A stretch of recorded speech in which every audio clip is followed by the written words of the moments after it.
Halo semuanya, selamat datang kembali di channel Alpian, channel dimana akan merecap sebuah manga dengan santai. Tapi sebelum itu, jangan lupa di like, share, dan subscribe channel ini. Dan juga kalian juga bisa berdonasi melalui traktir yang ada di deskripsi. Dengan begitu, bisa membuat Mimin semakin bersemangat dalam berkonten lagi. Kalau begitu, kita lanjut ceritanya, boy.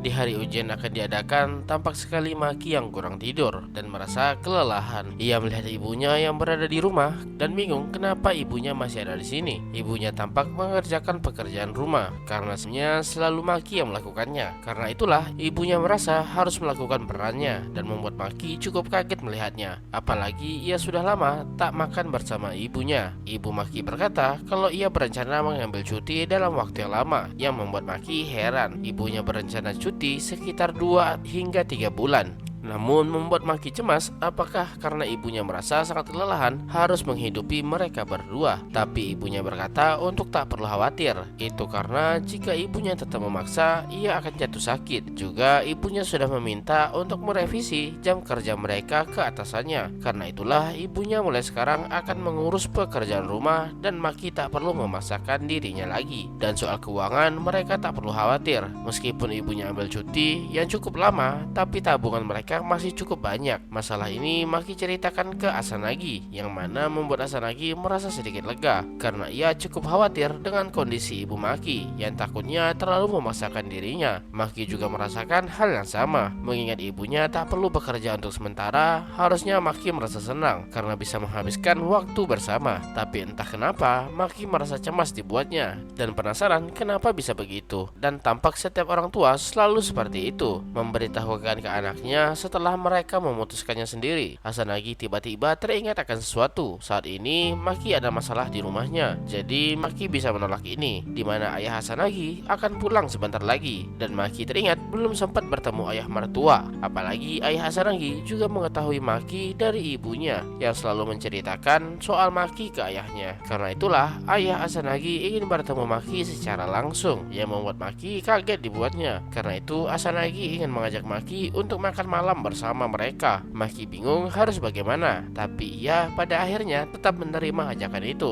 Dan di sekolah, Maki menceritakan masalah itu ke Amami, yang mana Amami berkata untuk turut berduka cita, dan tentu membuat Maki menjadi sangat ketakutan. Asanagi yang kesal langsung memukul Amami. Nita juga teringat kalau ayah Asanagi itu cukup berotot. Asanagi menegaskan untuk jangan salah paham karena keluarga Asanagi hanya ingin makan malam saja. Seki juga berkata kalau ini pasti jadi salah satu cobaan terberat Maki, yaitu dapat restu dari calon mertua. Dan Maki juga harus mengajak pergi Asanagi ke acara Natal juga. Tapi Maki berkata kalau ia tak bisa datang ke pesta Natal. Seki teringat apakah itu pesta Natal dari OSIS dan Maki membenarkannya. Seki bingung kenapa Maki tak datang. Itu karena Maki yang telat mendaftar ke pesta tersebut. Seki mengerti dan akan ia urus masalah ini. Mereka semua pun pergi ke ruang OSIS, dimana ternyata ketua OSIS saat ini adalah kakaknya Seki yang kita panggil sebagai Tomo. Tomo kaget adiknya Seki Nozomu datang kemari. Begitu juga teman-temannya yang baru mengetahuinya. Seki berkata soal temannya yang telat mendaftar, tapi Tomo bingung siapa yang dimaksud. Seki malah berfokus mencari selembaran, dimana Tomo langsung memukul adiknya dan meminta maaf ke anggota OSIS lainnya. Tomo mencari orang yang dimaksud dan itu adalah Maki. Dia bertanya apakah Maki ingin mendaftar ikut pesta Natal dan Maki mengiyakannya jika itu tak jadi masalah. Tomo tak mempermasalahkannya dan pasti mereka datang kemari karena ide dari adik bodohnya itu. Tomo mengerti tapi meminta maaf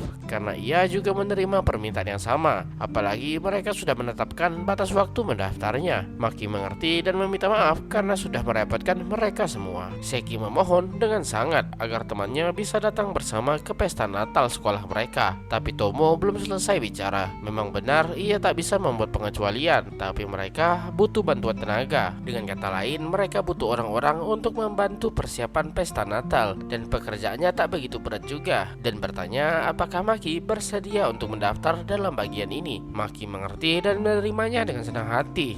Mendengar itu membuat teman-teman lainnya menjadi antusias dan senang karena sekarang Maki juga akan ikut ke pesta Natal sekolah mereka. Mereka juga sudah bersiap soal pesta penutupan di rumah Maki. Setelah selesai pesta sekolah, Tomo meminta maaf tak bisa memberi bantuan lebih, tapi Maki merasa juga tak masalah. Apalagi ini pasti akan merepotkan Tomo. Tomo merasa senang Maki menjadi teman adiknya dan berharap mereka selalu akrab. Tomo sudah membuat sebuah selebaran brosur dan meminta Maki untuk membantunya. Amami yang bersemangat juga ingin membantu, di mana Asanagi di sana merasa sangat bahagia sekarang. Asanagi merasa lega karena mereka berdua bisa menghabiskan malam Natal bersama. Keesokan harinya, Maki sedang berada di depan cermin dan berharap ia tak terlihat aneh karena hari ini adalah hari di mana Maki akan bertemu calon mertuanya. Ibu Maki juga menelpon orang tua Asanagi untuk menitipkan anaknya di sana. Maki bertanya apakah itu dari ibunya Asanagi dan ibunya mengiyakannya. Karena Maki akan pergi, ibu Maki menitip beberapa manisan untuk diberikan ke keluarga Asanagi. Maki mengerti dan berharap ibunya bisa lebih bersantai di rumah karena Asanagi juga tampak khawatir dengan kesehatan ibu Maki. Maki teringat soal perkataan Tomo untuk jangan takut mencoba dan bertanya ke ibunya apakah ia sudah bicara dengan ayahnya Maki. Ibunya berkata kalau mereka sempat bertukar kabar, tapi bukan itu maksud Maki. Maki sebelumnya bertemu dengan ayahnya, tapi itu hanya sebentar saja. Tapi setelah itu, ibu Maki tiba-tiba mengambil cuti. Jadi Maki penasaran apakah terjadi sesuatu. Jika mereka membicarakan sesuatu yang penting, Maki berharap kalau ia juga ikut dilibatkan. Maki juga teringat kalau ayahnya memarahi ibu Maki karena bekerja terlalu keras dan tampak khawatir dengan kesehatan ibu Maki. Maki yang bingung berkata kalau ayahnya seharusnya tak punya hak bicara seperti itu karena kehidupan mereka yang sudah berbeda. Atau apakah perkataan Maki salah? Ibu Maki bercerita soal ayahnya yang selalu mengirimkan uang setiap bulan, tapi ibunya tak pernah menggunakan uang itu sedikit pun karena ia cukup keras kepala dan berkata kalau ia bisa menghidupi Maki dengan usahanya sendiri. Tapi ia sadar kalau ia tak bisa keras kepala seperti itu dan meminta maaf. Sangat kecil kemungkinan bagi mereka hidup bersama seperti dulu lagi, tapi ibunya berjanji agar selalu berada di sisi Maki. Maki bertanya apakah itu tak masalah bagi ibunya. Baginya bekerja sangat menyenangkan, tapi jika itu membuat Maki merasa tak nyaman, untuk apa ibunya bekerja? Tapi Maki merasa senang melihat ibunya menikmati pekerjaannya. Ibunya merasa senang mendengarnya dan berkata kalau ia mungkin bekerja lagi setelah Maki lulus kuliah dan menikahi Asanagi, yang membuat Maki malu dibuatnya. Ibunya meminta maaf karena sudah membuat Maki mengalami kehidupan yang sulit dan berkata kalau Maki menginap di sana tolong kabari dia. Tapi Maki berkata ia tak akan menginap dan pergi. Setelah itu